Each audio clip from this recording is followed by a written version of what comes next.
2004, Mark Zuckerberg and co-founder Dustin Moskovitz, Chris Hughes, and Eduardo Saverin launched Facebook from their Harvard dorm room. September 2004, the wall is added as a profile feature.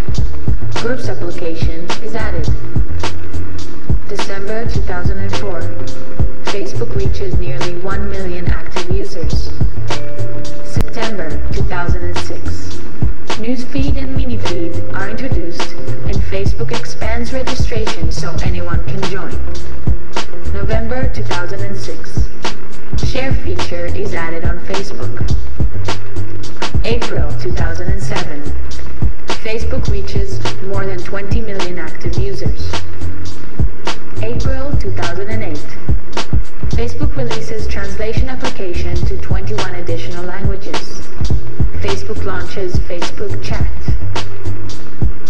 February 2009, Like feature is added.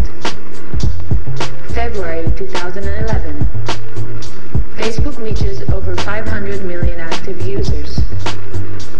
May 2011, Browsers.com is launched.